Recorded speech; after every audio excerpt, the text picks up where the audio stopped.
The road that led Franz here wasn't paved with glory, but with quiet resolve and hard lessons. When he enlisted in the Marines, it wasn't out of patriotism or familial duty. It was a need to escape the stagnation of a small-town life that offered little more than faded horizons. His father's garage smelled of oil and disappointment, and his mother's hands were worn from years of work that never amounted to prosperity. He'd seen what staying put could do, and he wasn't willing to succumb to that fate. Boot camp stripped away who Franz was and rebuilt him into someone he barely recognized, a man who understood precision, discipline, and the necessity of detachment. He learned how to move without being seen, how to endure discomfort without complaint, and how to calculate a perfect shot under pressure. The first time he pulled the trigger on the range, he felt something click inside him. Shooting wasn't just a skill, it was a calling. Franz's first deployment wasn't what he expected. The romanticized ideals of heroism vanished in the face of reality. War wasn't cinematic, it was chaotic and brutal. He'd seen men cry for their mothers and heard the hollow laughter of those who'd survived another close call. He wasn't immune to fear or guilt, but he learned to bury those feelings deep enough to function. Years later, Franz's reputation as a sniper grew. It wasn't pride that drove him, but the understanding that every target eliminated saved lives on their side. Falcon's dossier was handed to him with a simple directive: neutralize the threat. Falcon wasn't the first target Franz had been assigned, but his infamy made this mission different. It wasn't just the Marines who wanted him gone. It was the people of this region who suffered under his reign. Franz spent weeks studying Falcon's patterns and the nuances of his movements. Falcon wasn't careless. He was a ghost. Franz and his team followed whispers and clues, piecing together a puzzle that led them to this compound. As Franz lay in the suffocating heat of the desert, waiting for his moment, he thought about the lives Falcon had destroyed. This wasn't about duty. It was about ending a cycle of pain. Every mission before this had hardened Franz, but this one felt heavier. It wasn't the weight of the rifle or the sweltering heat. It was the knowledge that this could be his last. The stakes were higher, the risk greater, but failure wasn't an option. As he adjusted his scope and waited for Falcon to appear, Franz wasn't thinking about medals or accolades. He was thinking about his daughter, Emily, and the kind of world he wanted her to grow up in. The desert was merciless, an endless expanse of sand and stone, blistering hot by day and freezing at night. Franz lay motionless for 6 hours, half buried in grit, his camouflage net barely shielding him from the harsh Afghan sun. Sweat dripped down his back, but he didn't flinch. Here, any movement could mean the end. Through the precision lens of his rifle's scope, Franz focused intently on the decaying structure in the distance. Intelligence had identified it as the lair of a militant figurehead, known only by the codename Falcon. For months, this man had evaded capture. His name was irrelevant compared to the trail of devastation he left behind. Today, that trail would end. Corporal Hernandez, his spotter, whispered in his earpiece, "Wind shift, 1 o'clock, light breeze." Franz adjusted his scope, aiming at the compound's doorway. Falcon hadn't appeared yet, but patience was key. The desert played tricks. Mirages distorted shapes, and ants crawled into his gear. He endured. Movement wasn't an option. Finally, the doorway stirred. 2 tangos, Hernandez reported. Franz's finger hovered on the trigger as 2 armed men emerged. Neither was Falcon. He exhaled slowly, heartbeat steady, hands firm, minutes ticking by. Then Falcon stepped out, his face unmistakable from the dossier. Sharp features, cruel eyes. "That's him," Hernandez confirmed. "Range 800 meters, wind 2 o'clock, 3 knots. Franz adjusted, years of training taking over. Inhale, hold, exhale. The crosshairs aligned above Falcon's chest. He squeezed the trigger, a smooth, practiced motion. The rifle's crack echoed briefly. Through the scope, Franz saw the bullet strike true. Falcon collapsed, his guards panicked, searching the horizon in vain. "Target down," Hernandez confirmed, though Franz already knew. "Pack it up," Franz ordered, his body stiff from hours of stillness. They quickly dismantled the hide and moved toward the extraction point 3 clicks west. As they trekked, Franz reflected. Falcon was his 18th confirmed elimination. There was no pride, only grim satisfaction. Lives had been saved today. The hum of a Black Hawk broke the silence. As the chopper lifted off, Franz glanced back at the compound. Soon, the desert would erase all evidence of their mission. For over a year, Franz had lived in this barren wasteland. Sandstorms, sleepless nights, constant danger. His rifle was an extension of himself, but the real weight was the longing for home. He missed Claire, his wife, and their daughter, Emily. Calls had grown infrequent, strained by time and distance. Yet a photo of Emily in her ballet costume, beaming beside Claire, gave him strength. The wait was nearly over. In 7 days, he'd be home. The plane landed with a jolt. Stepping onto American soil for the first time in a year, Franz inhaled deeply. The air felt alive. Slinging his duffel over his shoulder, he scanned the airfield for Claire and Emily. They weren't there. The cab ride blurred as anticipation built. When the car stopped, Wilbur, their old Labrador, greeted him with excited barks. Franz knelt, burying his face in the dog's fur. "Miss me, buddy." Inside, the house was eerily quiet. Dropping his bag, Franz's boots echoed down the hall. Something felt wrong. Unease grew as he reached Emily's room and gently pushed the door open. Emily lay small and pale under the blankets, an IV drip attached to her hand. Franz's heart clenched. "Emily," he whispered, rushing to her side. "It's Daddy. Wake up." Her eyes fluttered open. A smile lit her face. "Daddy." She threw her arms around his neck. Franz held her tightly, throat tight. "What's going on, sweetheart? Why do you have this? Are you okay?" "I'm okay," she said softly. "Just a little sick. The doctor said I'll get better soon." "Why didn't anyone tell me? Where's Mommy?" Emily hesitated. "She's out." "Out where?" Franz pressed gently, her lip quivering. "With her boyfriend, Liam." Franz froze, jaw tightening. "Her boyfriend? What do you mean?" Tears filled her eyes. "I heard Mommy talking to him. She said when you find out she's pregnant with his baby, you get mad. Then they'd say you're dangerous and put you in jail." Franz clenched his fists, then forced himself calm. "Are you sure?" Emily nodded, tears streaming. "Please, Daddy, don't hurt anyone. Just take me away. Leave Mommy. We'll be okay, just us." Franz cupped her face. "I promise I'll protect you. Trust me." Leaving her to rest, Franz walked into the living room, mind racing. He called Major Carter. "Franz." Carter answered. "What's going on?" "There's a problem," Franz said tightly. "My wife's pregnant by another man and planning to frame me as a threat. My daughter overheard everything. I found Emily alone and sick, hooked to an IV." Carter's tone sharpened. "Stay calm. Don't give them any excuse." "What should I do?" "Call CPS," Carter advised. "Explain everything. They'll help protect Emily. Get a family lawyer too." "Understood," Franz replied, resolve hardening. "Thank you, sir." Franz returned to Emily's room, sitting beside her. "It'll be okay, sweetheart. I'll handle this. Trust me," he said softly. He called Child Protective Services. After 2 rings, a calm voice answered. "CPS, this is Priscilla Rich. How can I help?" "My name is Franz Herren," he said. "I just came home from deployment to find my daughter sick and neglected. Her mother is focused on her boyfriend instead of caring for her. I need help." Priscilla's tone turned serious. "Where are you?" "I'll come immediately."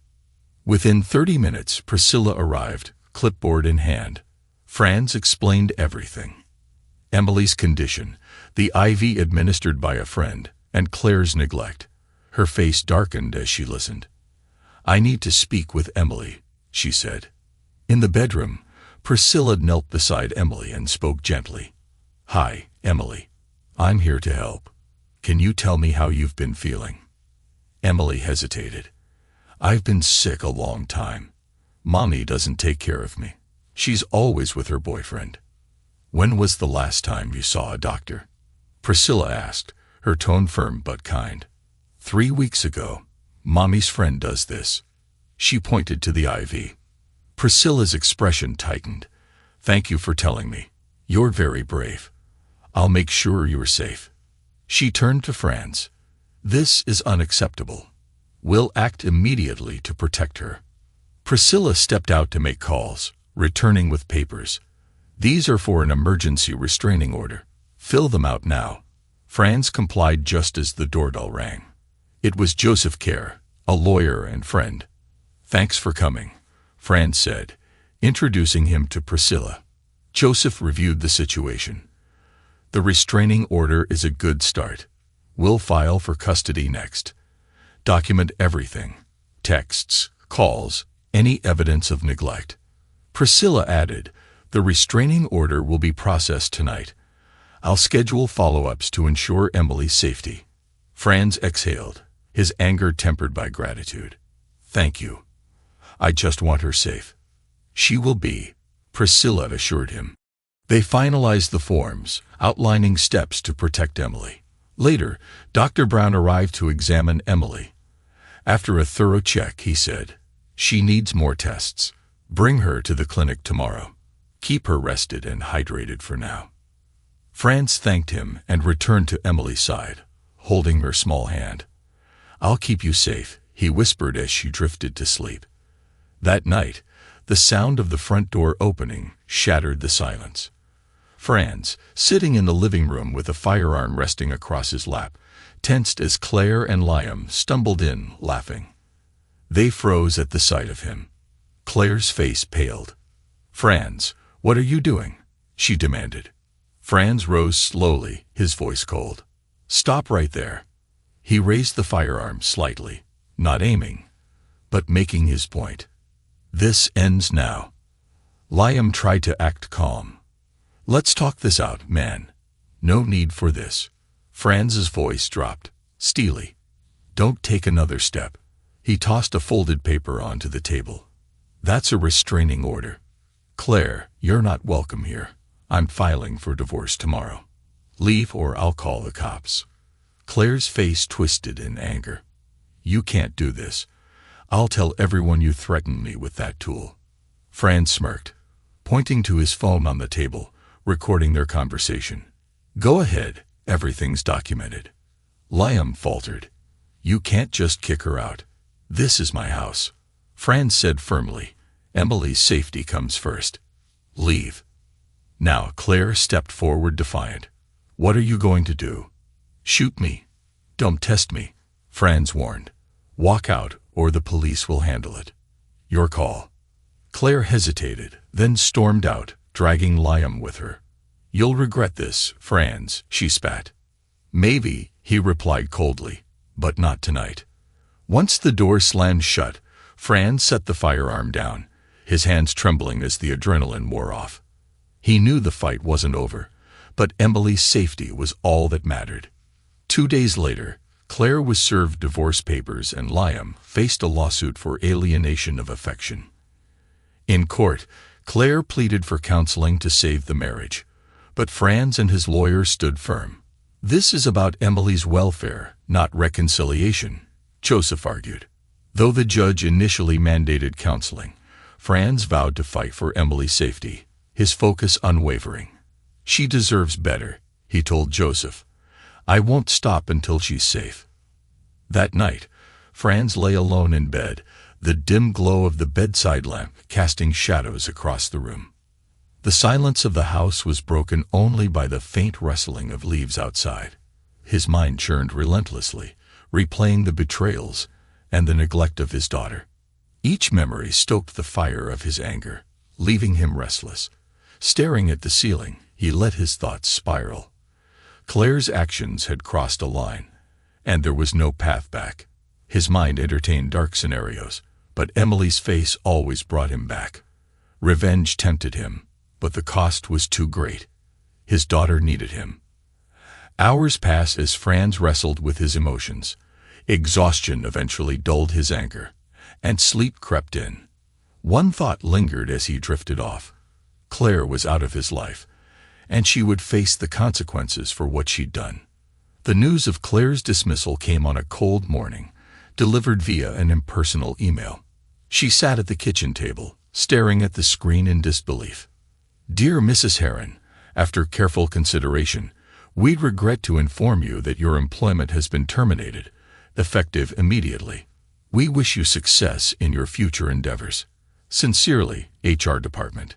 Claire's hands trembled as she closed the laptop. Her face flushed with anger and humiliation. She knew why this had happened. Word of her affair with a Marine's husband had spread, and the scandal was too much for her company. Later that day, Liam stormed into the apartment they had rented after Franz kicked Claire out. He threw his bag on the floor, his face red with anger. "They fired me too," he spat. "My boss said I'm bad for business. Unethical conduct. He called it. Can you believe that?" Claire buried her face in her hands. "This is all falling apart," she muttered. "What are we going to do?" Liam scoffed, pacing the room. "What am I supposed to do, Claire? I took a risk for you, and now I'm paying for it." She shot him a glare. "Don't act like you're innocent. You were just as involved in this as I was." He threw his hands up. "Maybe we should have thought this through before blowing up your marriage." The weight of their actions settled heavily in the room. Without jobs or stability, their future was bleak. For the first time, Claire truly felt the depth of her loss. Not just her career, but her family, and the respect of those around her.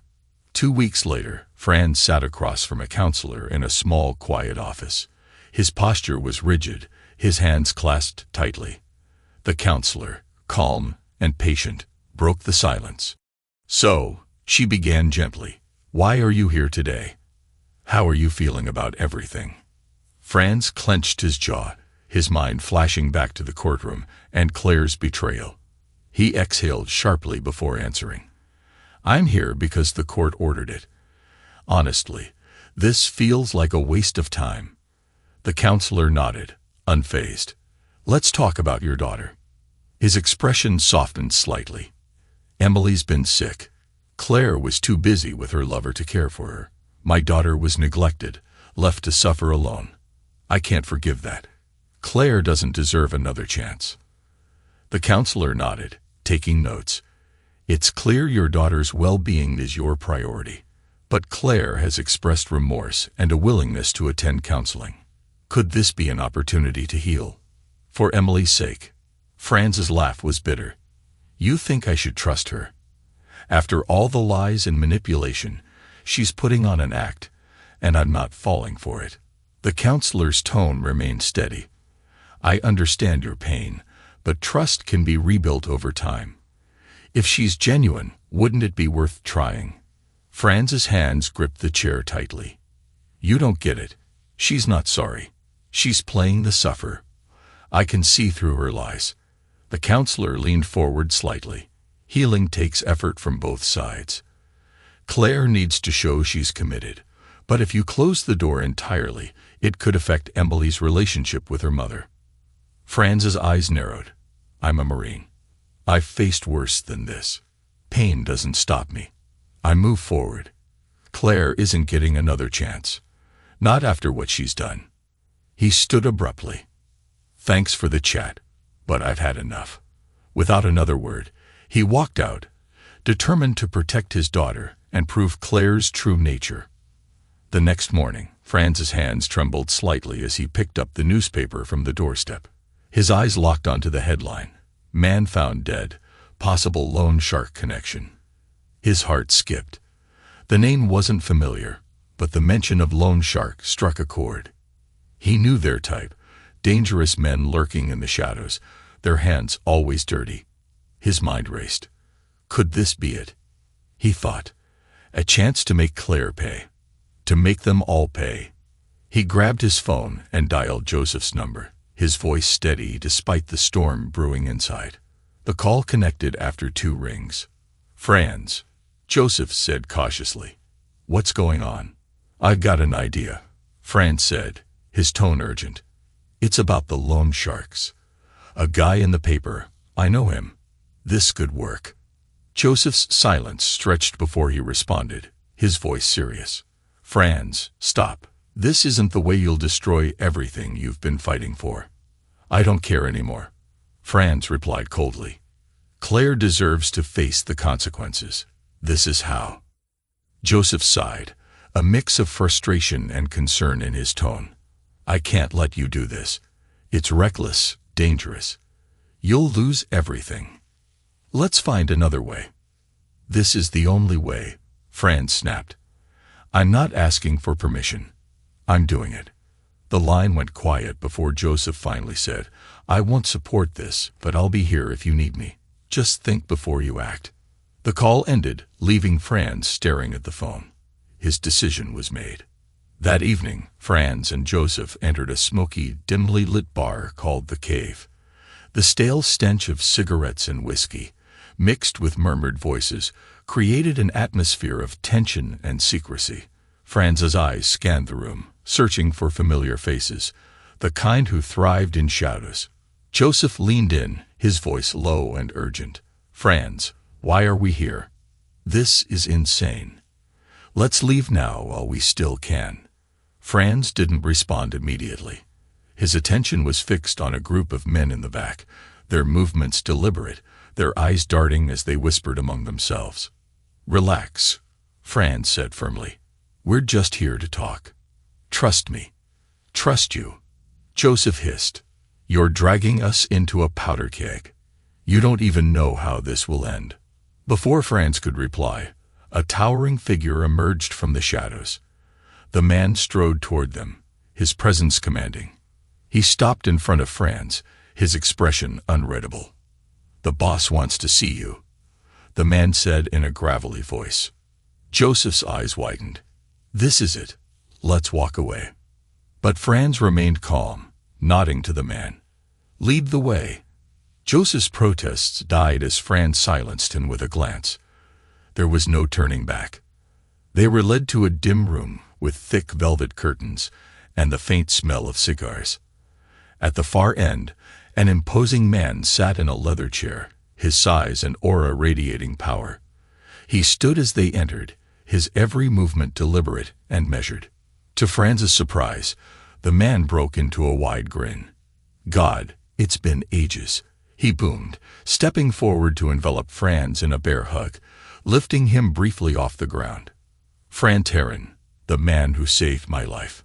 Franz allowed himself a rare smile. "Good to see you, Mike. It's been a while." Mike stepped back, his grin unwavering. "You're the reason I'm still standing. Back in Baghdad, you pulled me out of hell.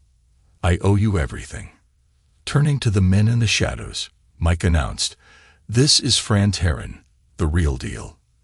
The others nodded respectfully, their sharp eyes assessing him. Mike gestured to a table laden with expensive liquor. "Drink." Joseph hesitated, his discomfort clear. Franz nodded to reassure him and accepted a glass. Mike's gaze shifted to Joseph, his tone light but firm. "Relax, you're with Franz, so you're with me." As they raised their glasses, Mike's tone darkened slightly. "Franz's enemies are my enemies." The weight of his words hung in the air, and Joseph stiffened, his unease palpable. Franz met Mike's gaze, the faintest hint of a plan forming in his mind. This was the beginning of something dangerous, something Claire would never see coming. As Franz recounted the ordeal, Claire's betrayal, her lies, and the neglect of Emily, Mike listened in silence, his face growing darker with each word. Franz's voice dripped with bitterness, the raw pain unmistakable. When he finished, Mike leaned back in his chair, his massive frame exuding menace. "Dan, Mike," he muttered, shaking his head.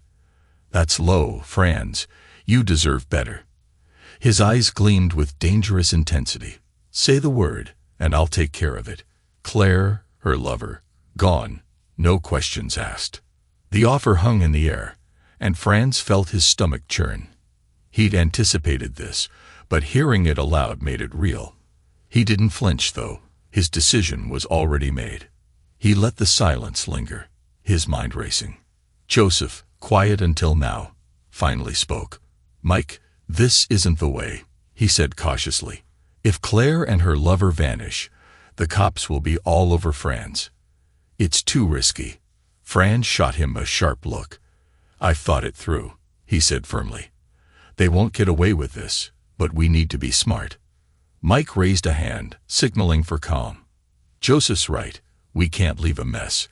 But I've got ways to make it clean. An accident. No loose ends. They're gone. And you get your piece." Franz shook his head. "No, they don't get off that easy," he said coldly. "I have a plan. Something that'll destroy them without anyone suspecting me." Mike's lips curled into a cold grin. "That's the Franz I know. Always thinking ahead. All right, we'll play it your way.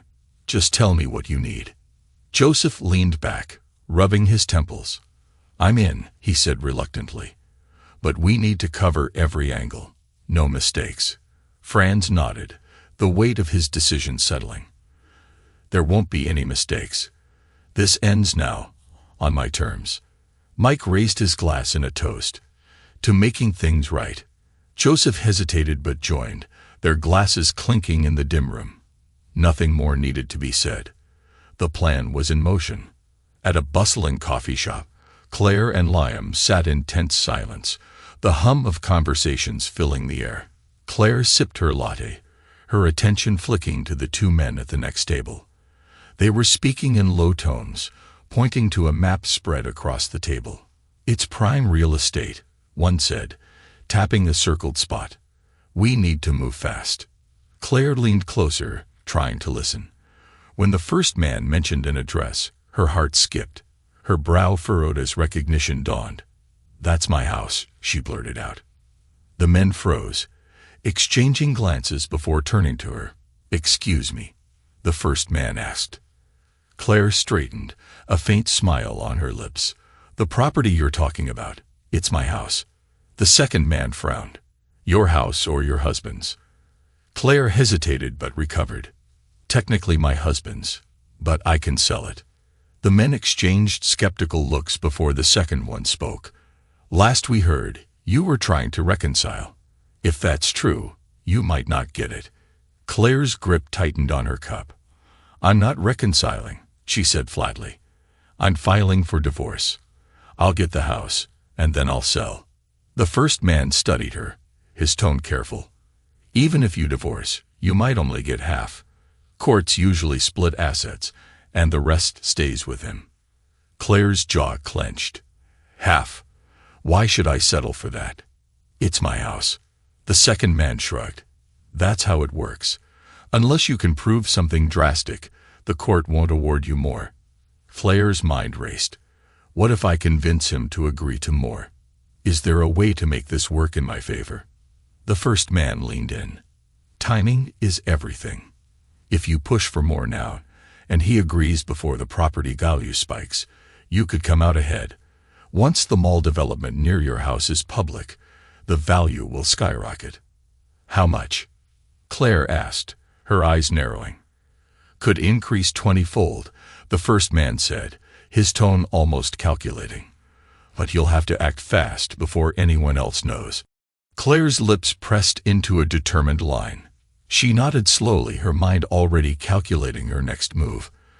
Claire's pulse quickened at the thought of such a massive profit. Her excitement was tempered by a deep furrow of worry as she leaned back in her chair, tapping her fingers nervously on the table. "I don't have that kind of money," she admitted quietly, the weight of the situation pressing down on her. The men exchanged a knowing glance before one leaned forward, his expression sharp and calculated. "You don't need the money yet," he said smoothly, "but we know someone who can help." Claire narrowed her eyes. "Who?" The quieter man finally spoke, his voice low and deliberate. "Mike Baker.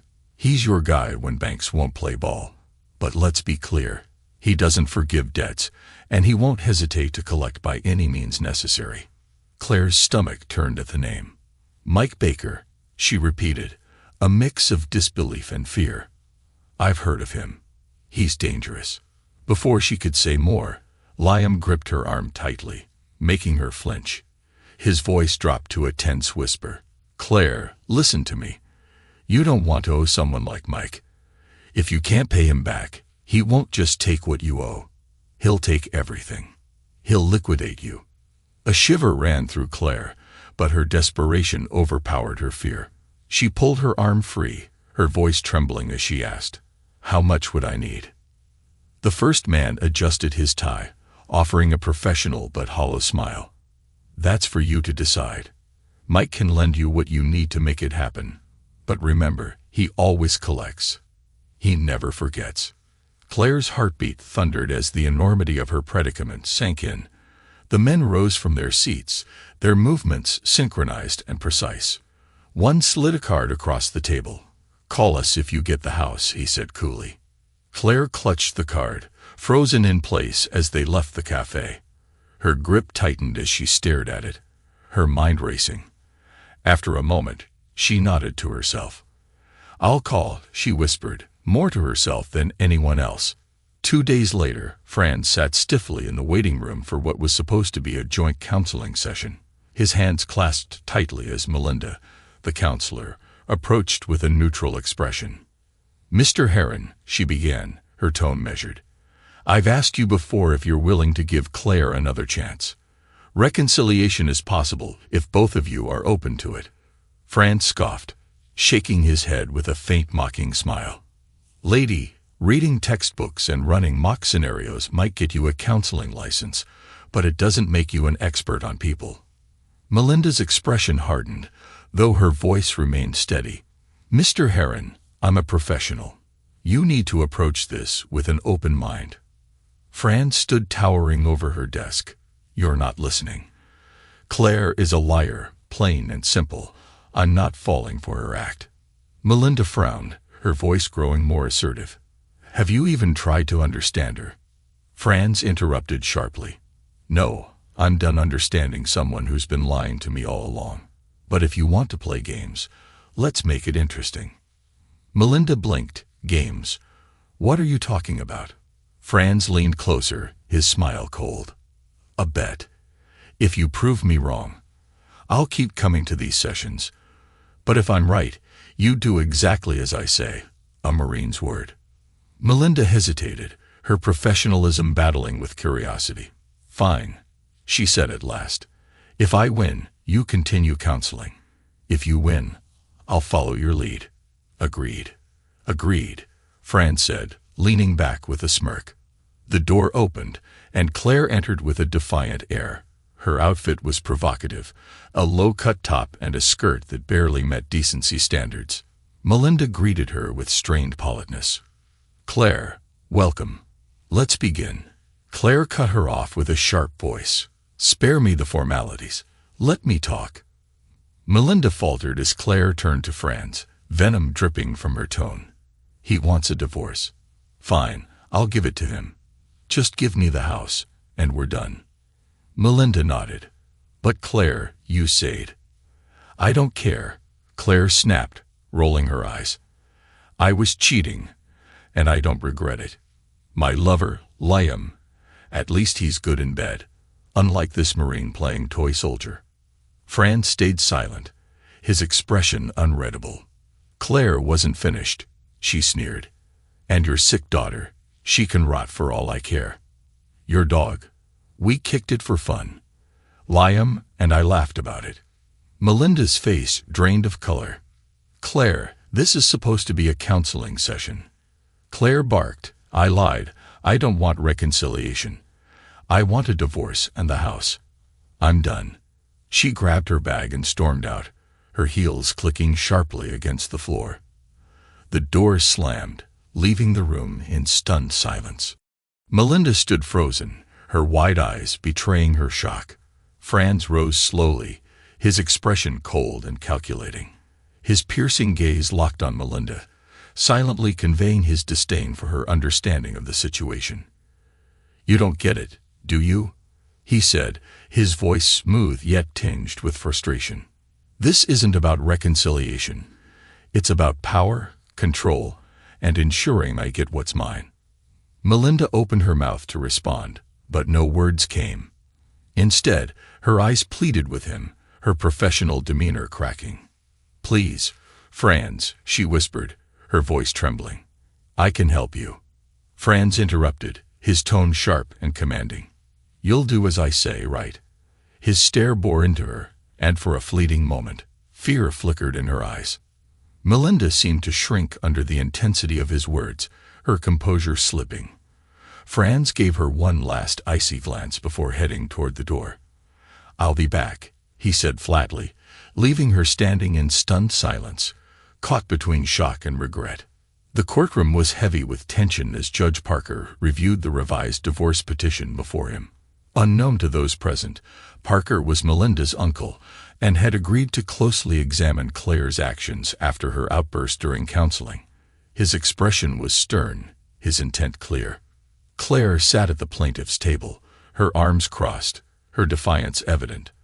Across from her, Franz maintained a calm yet firm posture, exuding quiet confidence. Judge Parker cleared his throat, his tone sharp and authoritative. Mrs. Heron, your petition is contradictory. One moment you're demanding counseling to reconcile, and now you're asking for divorce. No alimony and the house.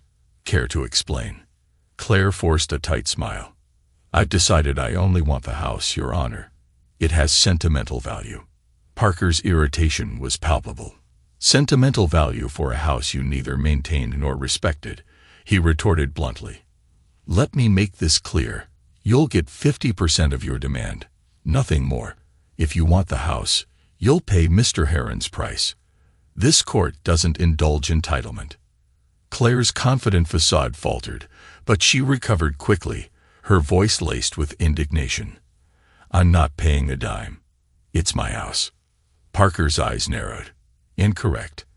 The house belongs to Mr. Heron. You can buy it if you want, or you can take your share of the settlement. The divorce is granted on these terms. Additionally, I'm awarding Mr. Heron full custody of Emily. If you wish to see her, it will be under supervised visitation. Mr. Heron is also waived child support. The gavel struck with finality. Franz's lips twitched in a faint smirk as Claire's face turned red with fury and disbelief. The judge's decision was clear and unyielding. Divorce granted, Parker concluded firmly. Claire sat at her kitchen table, anxiously dialing the number of the men she had met at the coffee shop. Her fingers tapped nervously as the line rang. When the call connected, a man's curt voice answered, Yeah. It's Claire, she said, her voice shaky. Is the price still expected to increase 20-fold? A pause followed before the man replied, his tone casual but edged with urgency. Yes, but you need to act fast. Someone's already approached Franz.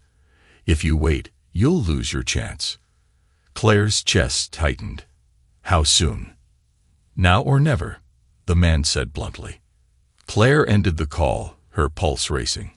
Without wasting another moment, she called Liam. We need to see Mike, she said as soon as he picked up. We need the money immediately. 600,000? Liam asked, his disbelief clear. Are you sure this will work? We don't have a choice, Claire snapped. Mike is our only option. If we don't act now, we'll lose everything. Liam sighed heavily. Fine, I'll set it up. Minutes later, they stood in Mike Baker's dimly lit office. The room reeked of cigars, and the oppressive atmosphere was suffocating. Mike sat behind a massive desk, scrutinizing the pair with an unreadable expression. I need $600,000, Claire said, her voice tense but direct. Can you help me? Mike leaned back in his chair, steepling his fingers. His eyes narrowed as he assessed them. I can't, he said slowly. But I don't give money for free. There's always a cost. Liam straightened, his jaw tight. What's the deal? Mike smirked slightly. Mortgage your house to me for $300,000. The rest you pay back within a month." Claire exchanged a tense glance with Liam before nodding quickly. "We'll do it," she said, her voice barely audible. Mike's smirk widened. "Good, you'll get the money, but don't forget. Failure to repay comes with consequences." The next day, Claire and Liam sat across from Franz in the lawyer's office. The tension was thick, every movement loaded with unspoken hostility. A stack of paperwork sat between them, and all that remained was the exchange. Claire pushed a check across the table, her fingers trembling slightly. "600,000 for the house," she said, trying to sound confident, though her voice wavered. Franz glanced at the check briefly before slipping it into his coat pocket. His expression remained unreadable, and silence filled the room, broken only by the faint hum of the overhead lights. Claire hesitated before speaking again, her voice soft. "I'm sorry," she said, struggling to hold his gaze. "I shouldn't have cheated. I lied about being pregnant. It was all just to make you lose control. I'm sorry for everything." Liam shifted uncomfortably in his chair, his eyes fixed on the table. Franz's cold, steady gaze stayed locked on Claire. Slowly, he rose. The scrape of his chair was loud in the stillness. Claire tried again, her voice firmer. "It's over now. I'm glad it's over. I really do wish you the best." Franz finally spoke, his tone low and emotionless. "You should see Emily," he said. "She's in the hospital getting dialysis. She almost lost her kidneys because of an infection you ignored. You owe her an apology." Claire's expression faltered, confusion flickering in her eyes. "Emily. I don't understand." "She's your daughter," Franz said flatly. "And you owe her more than words. I'm done here, but you should think about what you owe her." Without waiting for a response, Franz turned and walked out, leaving Claire and Liam in stunned silence. That evening, Claire sat on her apartment couch, swirling a glass of wine. The soft glow of the lights reflected off the liquid as she leaned back, trying to shake the weight of the day. Liam lounged beside her, his arm draped casually around her shoulders, a smug smirk on his face. "This might all work out after all," Claire said, her tone light as she stared into her glass. Liam chuckled, raising his drink. The house, the money, or finally being rid of France. Claire smirked. "All of it, everything's finally coming together." Liam raised an eyebrow. "Unless we're walking into another mess." Claire chuckled, brushing off his concern. "We've got this, but I should check in with those guys. Make sure the plan's on track." Liam gave her a skeptical look. "You think they're still reliable?" "They better be," Claire said confidently. She picked up her phone and dialed, but the call went unanswered. Frowning, she tried again. Still nothing. "Maybe they're busy," Liam offered, sensing her frustration. "Maybe," Claire muttered, setting the phone down. "I'll try tomorrow." The next morning, Claire grabbed her phone the moment she woke up, dialing the same number with increasing urgency. The line rang and rang, but no one answered. She tried again, still nothing.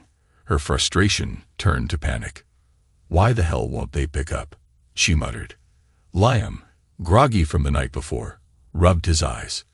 "What's going on now?" "They're not answering," Claire snapped, pacing the room. "Something's wrong." "Maybe you're overthinking," Liam said, trying to calm her. "No," Claire shot back. "I need answers. I need to know what's happening."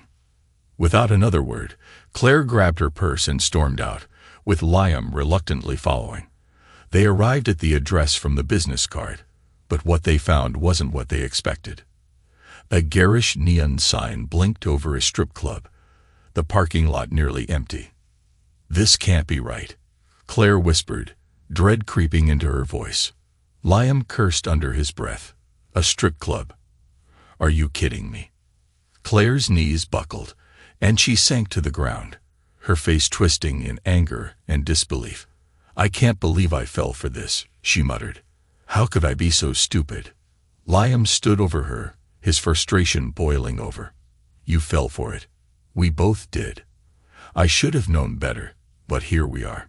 Claire looked up, tears brimming in her eyes. You think I wanted this? You think I wanted to get conned like this? Liam shook his head, his voice sharp. Look around, Claire. This was doomed from the start. And now we're both stuck in this mess. Claire pushed herself to her feet, glaring at him. Don't put this all on me, Liam. You're just as much at fault. The tension between them crackled in the quiet parking lot. Finally, Claire straightened, brushing off her tears. Let's go. There's nothing more to do here. The drive back was suffocating, neither saying a word. When they reached the apartment, Claire collapsed into a chair, feeling drained. I don't know what to do now, she admitted. Liam lingered by the door, his hand resting on the knob. Neither do I. After a long silence, Liam finally spoke. You ever think France was behind this? Those guys knew too much about the house and the deal. Claire froze, her mind racing. You think so? That fool must have been setting us up the whole time. Liam nodded grimly. It all adds up. They were probably working with him. Claire's anger flared. He played us. He conned us both. He'll pay for this. Liam crossed his arms. We should have been smarter, but we didn't see it coming. Claire grabbed her phone, determination replacing her despair. I'm not done yet. I'll make some calls. We'll figure this out. Claire anxiously paced the room, making call after call to her real estate contacts. With each rejection, her frustration grew. After the final call, she slammed her phone on the counter, exhaling sharply. It's a dead end, Liam. No one's heard anything about a mall project. There's nothing. It was all a lie. Liam's face darkened as the realization settled. We got played. Those guys set us up. Claire turned away, her mind racing. He made fools of us, Liam, but I'm not letting him get away with this. He's going to pay. Liam eyed her warily. How? What's the plan? Claire's gaze hardened as she stared out the window. Give me time to think. 3 weeks passed, and the pressure on Claire mounted. That morning, she received a blunt text from Mike. Time's up, pay now. With a sigh, she typed back, promising to settle the debt soon. She immediately began calling her contacts, desperate to expedite the sale of the house. The news wasn't good. Market conditions had slowed, and finding a buyer quickly was unlikely. Desperate, Claire accepted a lowball offer 3 days later, selling the house for half its value. She transferred the funds to Mike immediately, but her relief was short-lived when another message appeared. Not enough. You still owe me. Claire's stomach churned as she read the words. What more does he want? She muttered, her voice trembling with frustration. Mike's demands didn't relent, and Claire's desperation grew. Turning to Liam, her voice cracked. I don't know what else to do. We sold the house. We're out of options. Liam rubbed his temples, his face pale. I'll sell my house, he said quietly. Claire's eyes widened. Liam, no, you can't. I can, he interrupted firmly. If it's the only way to get Mike off our backs, I'll do it. Otherwise, we're done for. With no other choice, Liam finalized the sale the following day, handing over his house to Mike. It left them with nothing. No home, no savings, no way forward. As they sat in their barren apartment, the weight of their choices hung in the air. Liam dropped onto the couch, running his hands over his face. We've lost everything, Claire. What now? Claire stared blankly out the window. I don't know, she whispered, but I'm not letting this be the end. Liam leaned against the counter, breaking the silence. This is spiraling out of control, Claire. What happens if we get caught? Claire's jaw tightened. We won't get caught, and we can't let France get away with what he did to us. Liam hesitated, unease flickering across his face. But abducting Emily, that's too far, Claire. We can't come back from that. Claire stepped closer, her voice cold and unyielding. You're right. We can't, but neither can he. He needs to pay for everything he's done to us. Liam stared at her, torn between fear and anger. Finally, he exhaled sharply, his expression hardening. "Fine, let's do it." That night, they sat in their dimly lit living room finalizing the plan. Liam fidgeted, his discomfort evident. "This still feels wrong, Claire," taking Emily. "It's too risky." Claire leaned forward, her tone firm. "We're not hurting her. This is leverage. France needs to know we're serious." Liam shook his head. "And if we get caught?" "Abducting is a felony, Claire." "It's not abducting," she snapped. "I'm her mother. I'll say I just wanted to see her. France can't argue with that." Liam sighed, resigned. "All right, but if this goes south, we're screwed."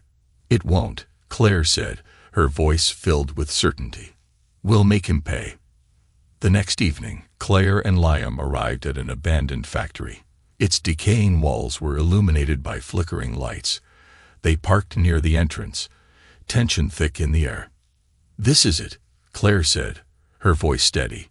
"We can't mess this up." Liam nodded, his eyes fixed on the darkened building.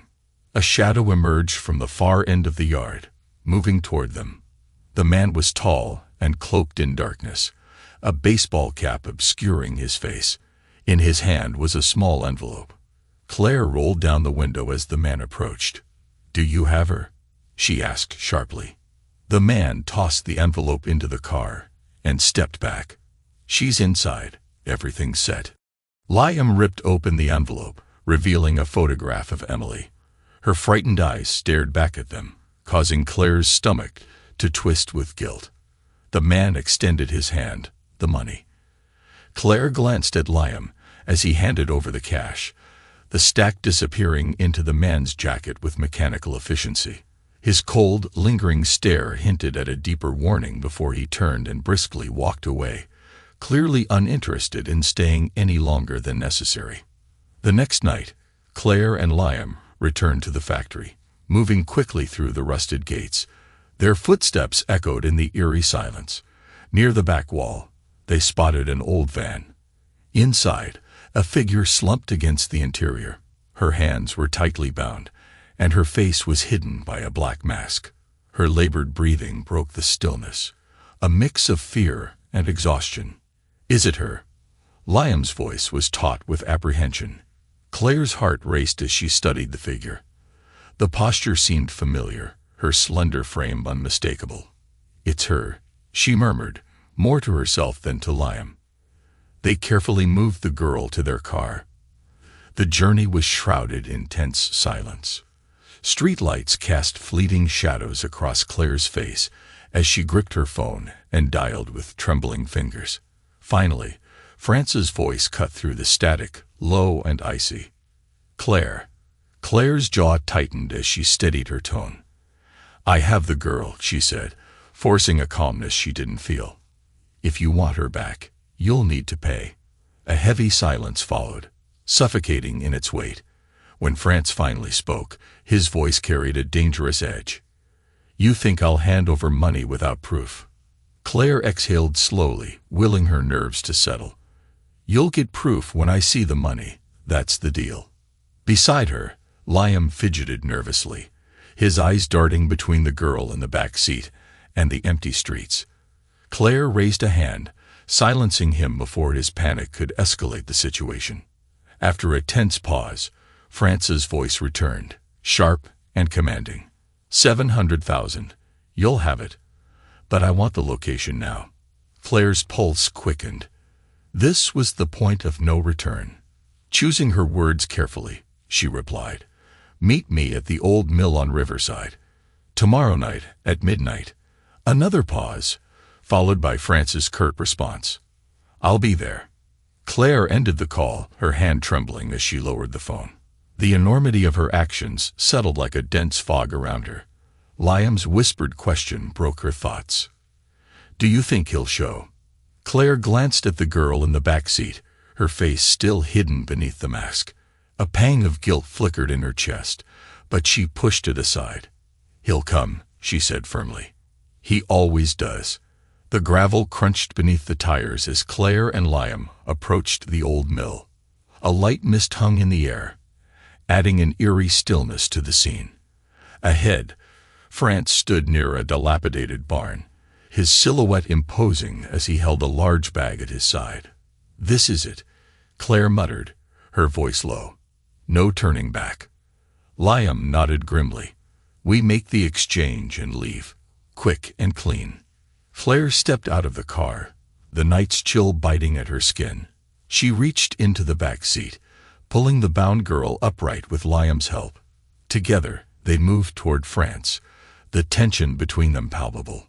France took a step forward, his eyes narrowing. "Let me see her face." Claire hesitated, exchanging a nervous glance with Liam. Slowly, she reached for the mask and pulled it away. The moment the fabric fell, France's expression darkened. "Who the hell is this?" His voice was sharp, his gaze cutting into them. The girl's blonde hair was darker than Emily's, her features completely unfamiliar. Claire's stomach dropped. She turned to Liam, who stood frozen in shock. This was supposed to be Emily," Claire stammered, her voice breaking. "Supposed to be," France growled, his tone filled with menace. "You've been lying to me." Liam stepped forward, desperation in his voice. "It's not what it looks like, France. There's been a mistake. I don't care about your excuses." France's voice was ice cold. "I want Emily, or I walk." The girl squirmed against her restraints, her muffled cries cutting through the tense standoff. Claire's hands shook as she whispered, "This can't be happening." France clenched his grip on the bag, his patience clearly waning. "Figure this out now." Before anyone could respond, the screech of tires shattered the silence. Bright headlights flooded the scene as a black SUV skidded to a halt beside the group. The doors flew open, and Mike stepped out, his frame backlit by the vehicle's harsh glow. His expression was a storm of fury, his eyes locked on Claire. Behind him, two enforcers dragged a man from the back seat, his face bloodied and bruised. The man pointed a trembling hand at Claire and Liam. "They paid me to do it. It was them." Mike didn't even glance at the man. His cold, piercing stare stayed fixed on Claire as he approached. His voice was sharp and venomous. "You screwed up, lady." Claire's breath hitched, panic setting in. "I didn't mean to." "You tried to abduct your own daughter and extort money from France." Mike interrupted, his voice growing darker with every word.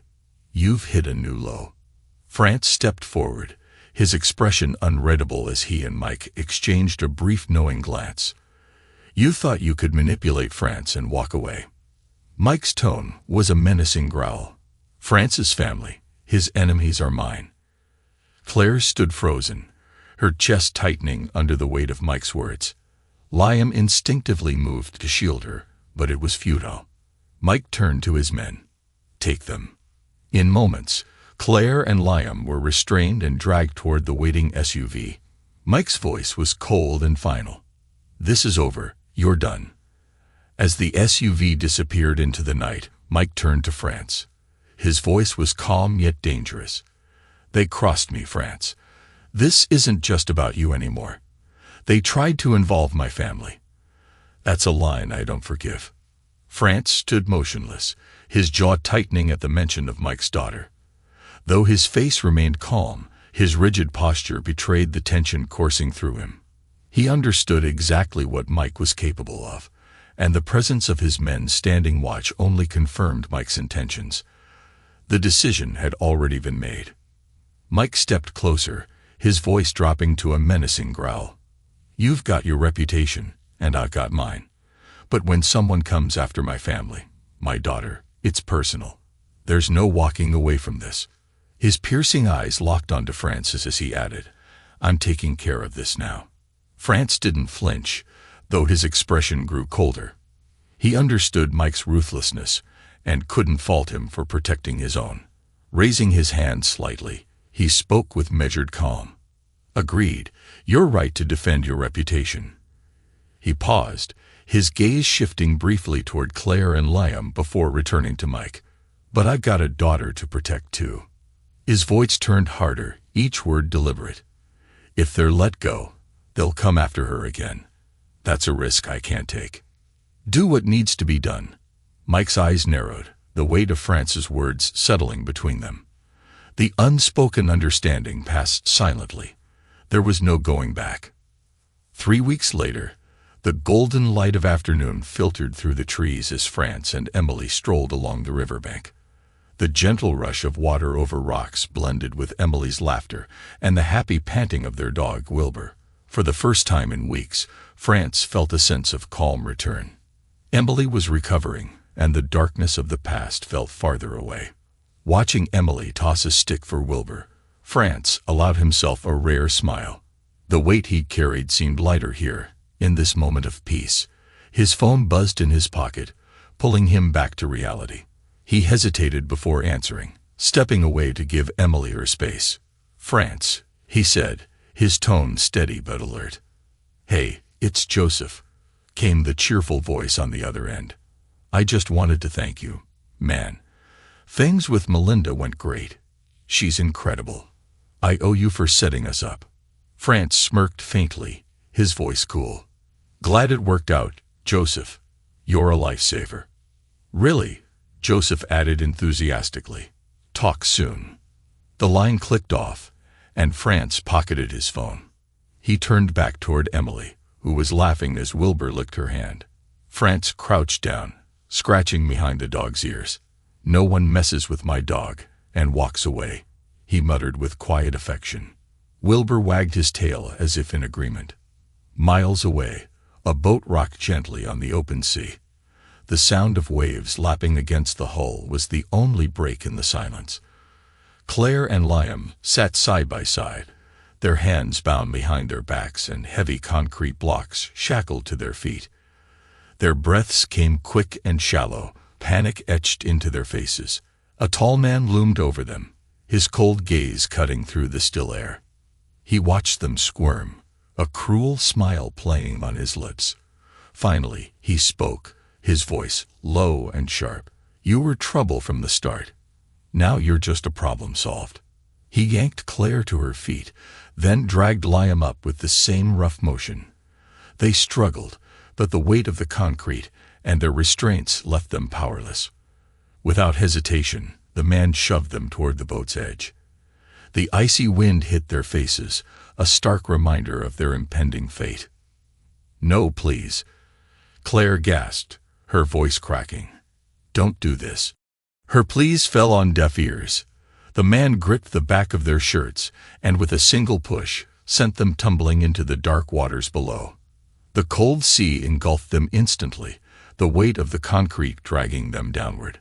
Their muffled cries were swallowed by the waves as they sank deeper into the abyss. Claire's lungs burned as she fought against the pull of the ocean, but the crushing weight made it impossible to surface. Beside her, Liam's frantic struggles grew weaker. His face contorted in fear. The freezing water pressed against them, silencing their desperation as darkness closed in. Within moments, it was over. The sea consumed them, leaving the surface undisturbed. The boat rocked gently, its passengers silent. The ocean carried on, indifferent to the lives it had claimed. Back on shore, Mike lit a cigar, exhaling a slow stream of smoke into the crisp night air. His men stood silently nearby, their task complete. Turning toward France, he spoke without emotion. "It's done." France nodded once, his expression unreadable. "Good." The two men exchanged a brief knowing look before parting ways. Mike's reputation remained unshaken, and France's daughter was finally safe.